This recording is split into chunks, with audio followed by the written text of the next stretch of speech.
ప్రభు నామానికి స్తోత్రం కలుగునుగాక. ప్రియమైన వారలారా, మనం కడవరి దినాల్లో ఉన్నాం.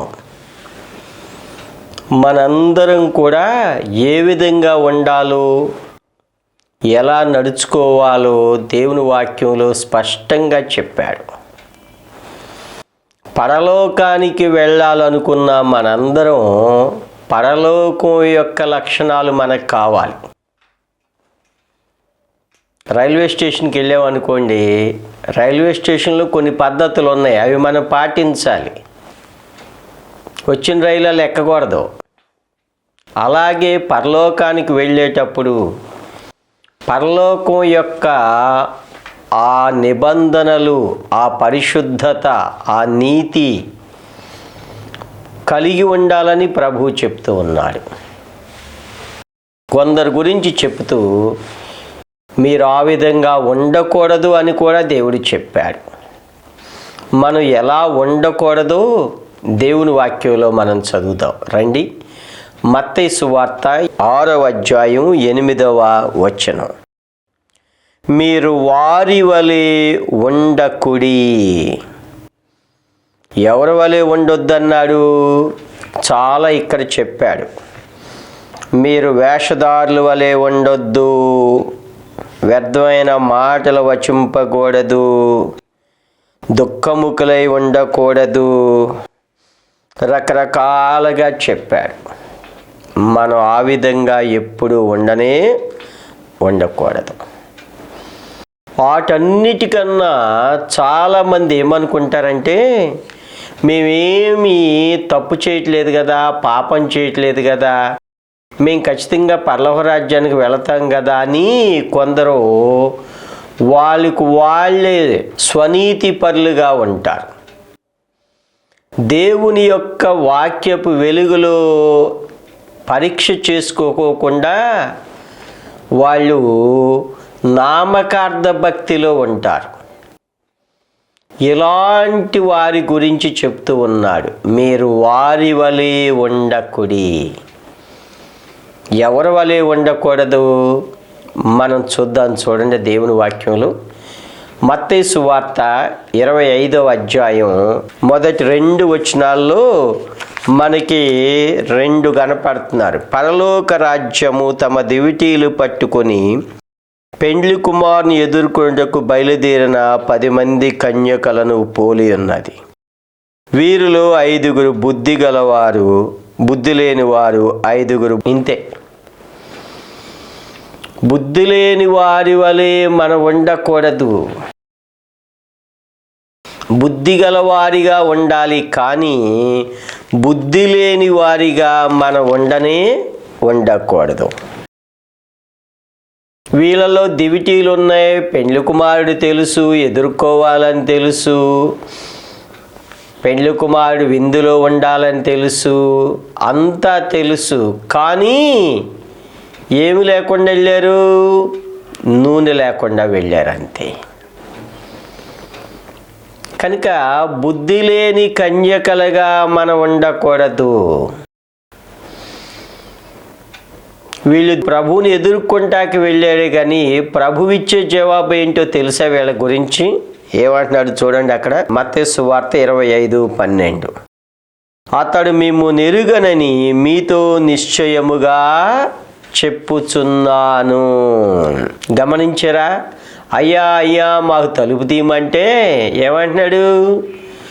మిమ్మల్ని నేను ఎరుగను అంటే వీళ్ళ ప్రార్థన ప్రభు ఎరుగల, వీళ్ళ భక్తి ప్రభు ఎరుగల, వీళ్ళ విశ్వాసం ప్రభు ఎరుగల, వీళ్ళ యొక్క నీతి ప్రభు ఎరగలేదు. దేవుడు ఎరిగిన భక్తి మనలో ఉండాలి. దేవుడు ఎరిగిన ప్రార్థన, విశ్వాసం, పరిశుద్ధత, యథార్థత మనలో ఉండాలి. అవి లేకపోతే బుద్ధి లేని కన్యకలుగా ఉంటాం. మనం పరలోక రాజ్యానికి మాత్రం వెళ్ళాం, ఇక్కడే విడవబడతాం, అంతే. కనుక మనం వారి వలె ఉండకూడదు, గుర్తుపెట్టుకోండి. బుద్ధి గలవారు నూనె ఉన్నది, సిద్ధెలు ఉన్నాయి, దివిటీలు ఉన్నాయి, పెండ్లి కుమారుని ఎదుర్కొంటే బయలుదేరారు, వెళుతూ ఉన్నారు. ఇక మధ్యలో సహాయం చేయటానికి ఉందా? ఇక అలాంటివి పరలోక రాజ్యానికి కుదరు. నా భక్తి నాకే, నీ భక్తి నీకే, నీ రక్షణ నీకే, నా రక్షణ నాకే. దీనిలో ఇంకా ఎలాంటి రాజీ ప్రసక్తి లేదు, మినహాయింపులు లేవు. కనుక ప్రియమైన వారులారా, ఎంత కాలం నుంచి మనం ప్రార్థన చేస్తున్నాం? దేవుడు ఎరిగిన భక్తి నీలో ఉందా? మత్తయి సువార్తలోనే 7వ అధ్యాయంలో ఒక మాట అన్నాడు. చూడండి ఏమంటున్నాడు. 21వ వచనం. ప్రభువా ప్రభువా అని నన్ను పిలుచు ప్రతివాడును పరలోక రాజ్యములో ప్రవేశింపడు. మరెవరు ప్రవేశిస్తాడు? నా తండ్రి చిత్త ప్రకారము చేయువాడే ప్రవేశిస్తాడు. అర్థమైందా? కొందరు అంటారు, ప్రభువా మేము నిన్ను ఎరిగాం, నీ నామాన్ని దెయ్యాలు వెళ్ళగొట్టాం, అద్భుతాలు చేసాం, ఇవన్నీ చేసాం, కాయిచ్చాం, పండిచ్చాం, కర్చీపిచ్చాం, నూనె ఇచ్చాం, ఇవన్నీ చెప్తారు. ఏమన్నాడు ప్రభు? ఏమన్నాడు? అప్పుడు నేను మిమ్మును ఎన్నడూను ఎరగను. ఏమంటున్నాడు ప్రభు? మీరు ఇవన్నీ చేశారేమో, ఇవి నా దగ్గరకు రాలేదు, ఇవి నా చిత్తానుసారమైనవి కావు, వీటిని నేను ఎప్పుడూ చెప్పలేదు. గమనించారా? రక్షణ, పాప క్షమాపణ, క్రీస్తు ప్రభు శిలువ మరణం, పునరుద్ధానం ఇవి లేకపోకుండా చెప్పేవాళ్ళు చాలామంది తయారయ్యారు నేటి కాలంలో. వాళ్ళు ఎమ్మడిపడి పోతున్నారు జనాలు. జాగ్రత్త, పరలోక రాజ్యానికి వెళ్ళే భక్తి కావాలి కానీ, దేవుడి ఎరిగిన భక్తి కావాలి కానీ, నీ ఇష్టానుసారమైనది, నీ చిత్తానుసారమైనది కాదు. తెలుసుకుందాం. మీరు వారి వలె ఉండకుడి. ఎవరి వలె ఉండకూడదు? బుద్ధి లేని కన్యకల వలె ఉండొద్దు. దేవుని వాక్యం, దైవ సత్యం, రక్షణ, పాప క్షమాపణ, నిత్య జీవ భాగ్యం, పరలోకం, దేవుని ఆజ్ఞలు అన్నీ తెలుసు వీళ్ళకే. కానీ ప్రభు ఏమంటున్నాడు? నేను మిమ్మును ఎరుగను. బుద్ధి లేని కన్యకల వలె మనం ఎన్నడూ ఉండకూడదు. జాగ్రత్త. మన జీవితాల్లో అలాంటి అనుభవాలు ఉంటే ఈ కడవరి దినాల్లోనైనా సరి చేసుకుందాం. మన భక్తి వాక్యానుసారమా? మన యొక్క మాటలు వాక్యానుసారంగా ఉన్నాయా? మన యొక్క ఆత్మీయ జీవితంలో ఎంతగా మనం ప్రభు చిత్తములో ఉన్నాం, వాక్యానుసారంగా ఉన్నాం? ఒక్కసారి ప్రశ్న వేసుకోవాలి. అందరూ ప్రార్థనకు వస్తారు, మంచిదే. మరి అందరూ పరలోక రాజ్యానికి వెళతారా? ఇదిగో బుద్ధి లేని కన్యకల వాళ్ళు చాలామంది ఉంటారు. వాళ్ళని గురించి ప్రభు ఏమన్నాడు? నేను మిమ్మును ఎరుగను, పరలోక రాజ్యానికి వెళ్ళరు వీళ్ళు. కనుక దేవుడిచ్చిన అవకాశాల్లో ఇప్పుడైనా సరే ఒకసారి సరి చేసుకోండి. ప్రార్థనకు వస్తారు, బ్రతుకు మారదు, మాటలు మారో, త్రాగుడు వ్యభిచారం మానరు. ఇలాంటి వాళ్ళు చాలామంది ఉంటారు. సమర్థించుకుంటారు కొందరు. జాగ్రత్త. దేవుడు ఇలాంటివి మెచ్చడు. కనుక మనం మొట్టమొదటిగా బుద్ధి లేని కన్యకల వలె మనం ఉండకూడదు. ప్రభు ఇచ్చే జవాబు ఏంటి? నేను మిమ్మను ఎరుగను. ఇంకా రెండవది ఎలా ఉండకూడదో చెప్తున్నాడు చూడండి. 2వ కొరింథీ పత్రిక 6వ అధ్యాయం 14వ వచనంలో ఏమన్నాడు చూడండి. మీరు అవిశ్వాసులతో విజ్జోడుగా ఉండకుడి. ఎవరితో ఉండకూడదు మనం? అవిశ్వాసులతో విజ్జోడుగా ఎప్పుడు ఉండకూడదు. దేవుని నమ్మిన వారు విశ్వాసులు అంటే విశ్వాసుల సహవాసం. దేవుని బిడ్డలు అంటే వాక్యం, ప్రార్థనే ఇష్టపడతారు. దేవుని బిడ్డలు అంటే ఆత్మానుసారంగానే నడుచుకుంటారు. దేవుని బిడ్డలు అంటే దేవుని ప్రేమనే కలిగి ఉంటారు, కానీ లోక సంబంధంగా ఉండరు. మరి దేవుని బిడ్డలని చెప్తూ మనం అవిశ్వాసులతోనే ఉంటే అది దేవుడు మెచ్చడు. మనం వారి వలె ఉండకూడదు. మీరు అవిశ్వాసులతో విజ్జోడుగా ఉండకుడి. గమనించారా? మన మాటలు ఎవరితో ఉన్నాయి? మన యొక్క సహవాసాలు ఎవరితో ఉన్నాయి? మన యొక్క జీవితం ఎక్కువగా ఎవరితో గడుపుతున్నాం? టీవీలో గడుపుతున్నావా? బైబిల్ చదవకుండా ఉంటున్నారు, కానీ నేటి కాలంలో ఫోన్లు చూడకుండా ఉండలేకపోతున్నారు.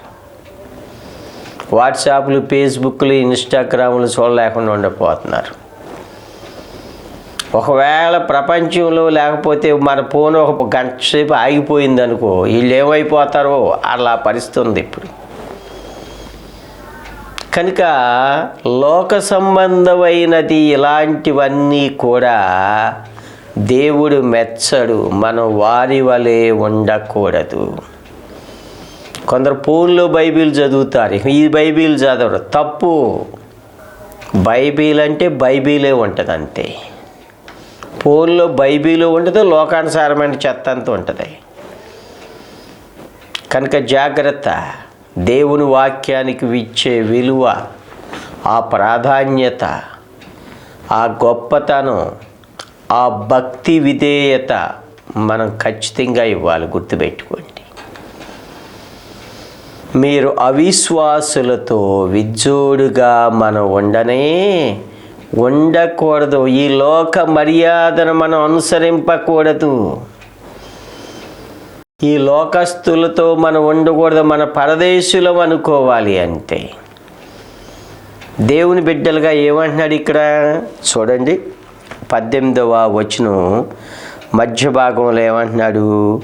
మరియు నేను మిమ్మల్ని చేర్చుకొందును, మీకు తండ్రినయుందును, మీరు నాకు కుమారులై ఉందురు. కనుక మనం దేవుని బిడ్డలం. అవిశ్వాసులతో మనం ఉండకూడదు. అక్కడే దేవుడిచ్చే వాగ్దానం 18వ వచనంలో ఏమంటున్నాడు? నేను వారిలో నివసించి సంచరింతును. అవిశ్వాసుల్లో దేవుడు ఉండడు. అవిశ్వాసుల్లో భక్తి, భయము ఉండదు. వెళదామంటే వెళదాం, పోదామంటే పోదాం. మనం వారితో ఉండకూడదు. గమనించరా? ఆదివారం ఆరాధనకు వస్తారు, ఇక సోమవారం నుంచి ఇష్టానుసారంగా ఉంటారు. కాదు, ఇది దేవుడు మెచ్చేది కాదు. అవిశ్వాసులతో మనం ఎన్నడూ విజ్జోడుగా ఉండకూడదు. మన భక్తి, మన జీవితం ప్రత్యేకంగా ఉండాలి. దేవుడు చెప్తూ ఉన్నాడు, మీరు వారి వలె ఉండకుడి. కడవరి దినాల్లో ఉన్నాం. ప్రభు యొక్క సంఘం ఎత్తబడే దినాల్లో మనం ఉన్నాం. మన బుద్ధి లేని కన్యకల వలె ఉండకూడదు. మనం అవిశ్వాసులతో విజ్జోడుగా కూడా ఉండకూడదు. గుర్తుపెట్టుకోండి. దివారాత్రము ప్రభువుని సన్నిధిలో మనం ఉండటం మనకి ఎంత ఆశీర్వాదము. లోక సంబంధమైన మాటలతో మనం మాటలు కలపటం, లోక సంబంధమైన ఆట పాటలతో మనం పాలు పంచుకుంటాం. టీవీ సీరియల్ క్రమం తప్పకుండా చూస్తున్నావంటే నువ్వు పాతాళానికి పోతావు. అవిశ్వాసులతో ఉంటావే. కనుక మన జీవితాల్లో ఇలాంటివి ఏవి కూడా కనపడకూడదు. మీరు అవిశ్వాసులతో విజ్జోడుగా ఉండకుడి. అలా చెప్తూ 3 పోలికలు అన్నాడు. చూడండి ఏమంటున్నాడు? నీతికి దుర్నీతితో ఏమీ సాంగత్యము. మనం నీతిమంతులం. దేవుడు లేని వాళ్ళు, రక్షింపబడని వారు, దేవుని వాక్యం లేని వారు ఎవ్వరూ కూడా వాళ్ళు నీతిమంతులుగా ఉండరు. తర్వాత ఏమన్నాడు చూడండి, వెలుగునకు చీకటితో ఏమీ పొత్తు. మన వెలుగు సంబంధులు, వెలుగై ఉన్న దేవుడు మన జీవపు వెలుగు. మరి వాళ్ళు చీకటి సంబంధులు, వాళ్ళు అంతా చీకటిమయమే. పైకి భక్తి గలవారిగా కొందరు ఉంటారు, దాని శక్తిని ఆశ్రయించరు. కనుక మనం ఆ విధంగా ఉండకూడదు. దేవుని బిడ్డలు అంటే ప్రత్యేకించబడిన వారితో మనం ఉండాలి. ప్రత్యేకించబడిన జీవితమే మనలో ఉండాలి. కానీ అవిశ్వాసులతో మనం ఎన్నడూ విజ్జోడిగా ఉండకూడదు. సమర్థించుకోవద్దు, నీకు నీవే ఏదో తీర్పు తీర్చుకోవద్దు. మోసపోకుడి, దేవుడు వెక్కిరింపబడడు. ఆదివారం ఆరాధనకు వచ్చి మళ్ళీ సోమవారం ఇష్టానుసారంగా ఉండి మధ్యలో ఇక ప్రార్థనకు రాకుండా, విజ్ఞాపన లేకుండా, బైబిల్ స్టడీ లేకోకుండా, ఏమీ లేకుండా మళ్ళీ ఆదివారమే వస్తే నువ్వు మిగతా రోజులు ఎవరితో ఉన్నట్లు? ఒక్కసారి ఆలోచన చేయండి. అవిశ్వాసులతో మనం ఎన్నడూ విజ్జోడిగా ఉండకూడదు. ప్రార్థన కోసం, దైవ సన్నిధి కోసం, దుప్పి నీటి వాగుల కొరకు ఆశపడినట్లు మన ప్రాణం, మన దేహం ప్రభు కోసం ఆశపడాలి. కానీ అవిశ్వాసులు అడ్డంగా పెట్టుకుని దేవుని సన్నిధి మనం ఎన్నడూ అశ్రద్ధ చేయకూడదు. గమనించండి ఈ విషయాలు. మనం అవిశ్వాసులతో ఎన్నడూ విజ్జోడిగా ఉండకూడదు. ఇంకా 3 చూద్దాం. చూడండి దేవుని వాక్యంలో మనం ఎవరిలో ఉండకూడదు. 1 యోహాను పత్రిక 3వ అధ్యాయం 12వ వచనం చూడండి ఏమంటున్నాడు? మనము కయ్యూను వంటి వారమై ఉండరాదు. 1 యోహాను 3:12 ఏమంటున్నాడు? కయ్యూను వంటి వారమై ఉండరాదు. ఏమిటి కయ్యూను? ముందు దుష్టుని సంబంధి. మొట్టమొదటిగా పాతాళానికి వెళ్ళినోడు కయ్యూనే. మనుషుల్లో కనుక దుష్టుని సంబంధి, అన్ని దుష్ట కార్యాలే, తన క్రియలు చెడ్డవియు. ఏంటి? ఎలాంటిది? దేవుని సన్నిధికి వచ్చాడు కానీ క్రియలు చెడ్డవి. చాలా బాధకరం. ఇలాంటి వాళ్ళు చాలామంది ఉన్నారు. మనము కయ్యూను వంటి వారమై ఉంటే మనం దుష్టుని సంబంధాలకు ఉంటాం, పరలోక రాజ్యానికి వెళ్ళం. గుర్తుపెట్టుకోండి, దుష్టుని సంబంధులుగా ఉండకూడదు, క్రియలు చెడ్డవిగా ఉండకూడదు. అర్థమైందా? రహస్యమందు క్రియలు చేస్తారు కొందరు, చెడ్డ క్రియలు చేస్తారు. దేవునికి అంతా తెలుసుద్ది. మనం ఏమనుకుంటాం, మనల్ని ఎవరు చూడలేదు. కానీ ఎవరు చూడకపోయినా పర్లా, అసలు చూసి ఆయన చూస్తున్నాడు. రేపు మనల్ని విమర్శించే రోజున అన్ని రహస్యాలు బట్టబయలైపోతాయి. ఇంకా మనం అనుకుంటాము వీళ్ళు చాలా బాగుండారు అనుకున్నాం, ఇదేంటి వీళ్ళు ఇలాంటి వాళ్ళ అనుకుంటాం. ఆ రోజున మన క్రియలు చెడ్డవిగా ఎప్పుడూ ఉండకూడదు. ప్రియమైన వారలారా, మన జీవితాల్లో మనం కయ్యూను వంటి వారముగా మనం ఉండకూడదు. బహిరంగ జీవితమేమో దేవునితో ఉన్నట్టు ఉంటాం. హేబేలు వచ్చాడు, అర్పణ తెచ్చాడు. కయ్యూను అర్పణ తెచ్చాడు, కానీ దుష్టుని సంబంధంతో తీసుకొచ్చాడు. చెడ్డ క్రియలతో తీసుకొని వచ్చాడు, చెడ్డ కార్యాలు చేశాడు. కనుక జాగ్రత్త. మన యొక్క రహస్య జీవితం, మన యొక్క బహిరంగ జీవితం అన్నీ కూడా దేవుని ఇష్టానుసారమైన, దేవుని చిత్తానుసారమైన ఉండాలి. కానీ మనం చెడ్డ క్రియలు చేయవారిగా మనం ఉండకూడదు. దేవుని బిడ్డలు అంటే ఇది ఒక తెరచిన పుస్తకం. మన జీవితం, మన భక్తి, మన విశ్వాసం, మన మాటలు, మన యొక్క క్రియలు అన్నీ ఇతరులకి ఒక వెలుగు వలె ప్రకాశించాలి. కానీ చెడ్డ వలె చీకటిగా ఉండకూడదు. చీకటిని ప్రేమించిన వారిగా ఉండకూడదు. చీకటిలో నడవకూడదు. ప్రభు రాబోతున్నాడు. ఇప్పటికి నీకు అవకాశం ఇచ్చాడు కనుక సరి చేసుకోండి. ఎప్పటికైనా సరే బాగు చేసుకోండి. ఎప్పటికైనా సరే ఎత్తబడే సంఘంలో ప్రభు రాబోతున్నాడు. ఎత్తబడే సంఘంలో ఉండాలి. కానీ ప్రార్థన చేస్తున్నావు అని చెప్తూ, గుడికి వెళుతున్నాము, ఆరాధన చేస్తున్నాము అని చెబుతూ, కానుకలు ఇస్తున్నాం, భక్తి గలవారు అని చెబుతూ భక్తిహీనులుగా విడవబడకూడదు.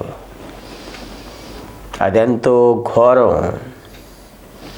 దేవుని బిడ్డలుగా మనం జీవించాలి. మీరు వారి వలె ఉండకుడి. గమనించరా? మనం 3 విషయాలు మనం చూసి, ఇంకా చాలా ఉన్నాయి. మనము ఎవరి వలె ఉండకూడదు. బుద్ధి లేని కన్యకల వలె మనం అస్సలు ఉండకూడదు. ఇంకా ఎవరి వలె ఉండకూడదు. మనం అవిశ్వాసులతో విజోడుగా ఆదివారం నుంచి ఆదివారం వరకే నీ జీవితం ఎవరితో ఎక్కువగా ఉన్నది? దేవునితో ఉంటే విశ్వాసం దేవునితో ఉన్నట్టు. అలా లేదు అంటే లోకంతో, పాపంతో, అవిశ్వాసులతో నీ ఉండట్టు, శరీరానుసారాలతో నీ ఉండట్టు. జాగ్రత్త. సమర్థించుకోవద్దు. నిన్ను నీవు ఒక్కసారి దేవుని వాక్యపు వెలుగులో పరీక్ష చేసుకో. ఎలా ఉండాలో, ఎలా ఉండకూడదు. అదే మన జీవితాలకు ఆశీర్వాదం. 3వదిగా ఏమంటున్నాడంటే, మనము కయ్యూను వంటి వారమై ఉండరాదు. ఏమిటి? రహస్య క్రియలు, చెడ్డవి. బహిరంగంగా దేవుని దగ్గరికి తీసుకొచ్చాడు అర్పణ, దేవుని సన్నిధికి వచ్చాడు. కానీ ఎలా ఉన్నాడు? లోపలంతా క్రోధం, సత్క్రియ లేదు, చెడ్డ క్రియలు, పాపం, దుష్టత్వం, దుర్మార్గత ఇవన్నీ ఉన్నాయి. ఏమిటి దీనికి పర్యవసానం? నరహత్య చేశాడు. అంతే, నరకానికి వెళ్ళాడు. గమనించరా?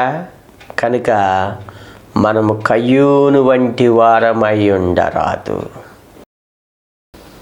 మన జీవితంలో ఎప్పుడైనా సరే మనం వారి వలె ఉండకూడదు. ప్రభు యొక్క శిలువ రక్తం మన జీవితాలను పవిత్రపరుస్తుంది. దేవుని వాక్యం నీ జీవితాన్ని మారుస్తుంది. పరిశుద్ధాత్ముడు మనలను సర్వసత్యములోనికి నడిపిస్తాడు. కానీ ఇలాంటి విషయాల్లో దేవుని బిడ్డలు ఎవ్వరూ ఉండరు. ఒకవేళ నీవు ఇలాంటి అనుభవాల్లో ఉంటే నీ భక్తిని సరిచేసుకో. చాలామంది ఆదివారం ఆరాధనలకి గుంపులుగా వెళతారు, మంచిదే. మరి ఆ తరువాత జీవితం అవిశ్వాసులతో, అక్రమాలతో, అపవిత్రతతో, లోకంతో ముడిపడి ఉంటే పరలోక రాజ్యానికి వెళ్ళవు. జాగ్రత్త. ఇక నీ జీవితం ఎక్కడితోనే ఆగిపోద్దంతే. విడవబడతావు. అప్పుడు ఇక అయ్యో అయ్యో అని కేకలేస్తావు. బుద్ధి లేని కన్యకులు ఏం చేశారు? అయ్యా అయ్యా మాకు తలుపు తీ. అప్పుడు గుడికి వచ్చేసి ఒప్పుకుంటారు, పశ్చాత్తాపడతారు. అప్పుడు ఇక నీకు రక్షణ లేదు. ఎన్ని అవకాశాలు ఇచ్చి ఇంతగా ఉండి కూడా నీవు రక్షించబడలేదంటే అప్పుడు అంతకన్నా నీకు రక్షించబడలేవు. కనుక మనము వారి వలె ఉండకుడి. ఎవరి వలె? మనం బుద్ధి లేని కన్యకల వలె ఉండకూడదు. అవిశ్వాసులతో విజ్జోడుగా ఉండకూడదు. కయ్యూను లాంటి దుష్టుని సంబంధి, రహస్య జీవితం, చెడ్డ క్రియలు, పాపం ఒకవేళ ఉంటే ఇప్పటికైనా దేవుడు అవకాశాన్ని ఇస్తున్నాడు. ప్రభు దగ్గరికి రండి. ప్రభువా, నా యొక్క జీవితాన్ని మార్చు. నేను సైతాను బంధకాల్లో చిక్కుబడిపోయాను ప్రభువా. పాపపు ఊబిలో పడిపోయాను ప్రభువా. ఈ జగడగల దొంగ ఊబి అయిన పాపం నుంచి నన్ను విడిపించు నాయనని ప్రభు సన్నిధిలో ప్రార్థన చేయి. ఒప్పుకోవాల్సినవి ఒప్పుకో, వెడవలసిన వాటిని విడు, మానుకోవలసిన వాటిని మానుకో, వదులుకోవలసిన వాటిని వదులుకో. దేవుడు శక్తినిస్తాడు, బలాన్ని ఇస్తాడు. ఆయన విడిపించగలిగిన శక్తి గలవాడు. కనుక ప్రభు దగ్గరకు రండి. ప్రభువుకు మీ జీవితాలు సమర్పించుకోండి. ప్రభువా, నీ శక్తి చేత నాకు ఈ అవిధేయత నుంచి విడుదల దయచే. ప్రార్థన చేయి.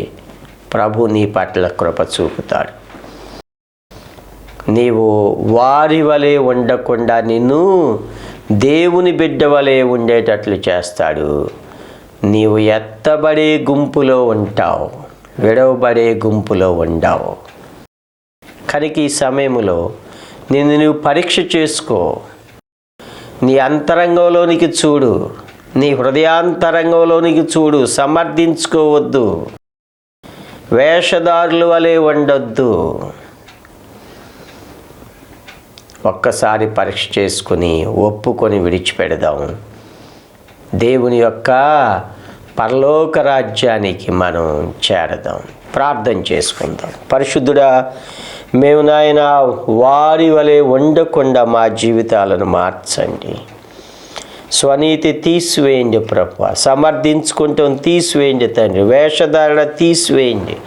రహస్య జీవితం తీసివేయండి నాయనా. నీవు చూస్తున్నావు నా భయముతో మా జీవితాలు ఎత్తబడే గుంపులో ఉండునట్లుగా మమ్మలను పరిశుద్ధపరచమని మా ప్రభువైన యేసుక్రీస్తు నామములో ప్రార్థించి స్తుతించి వేడుచున్నాము తండ్రి.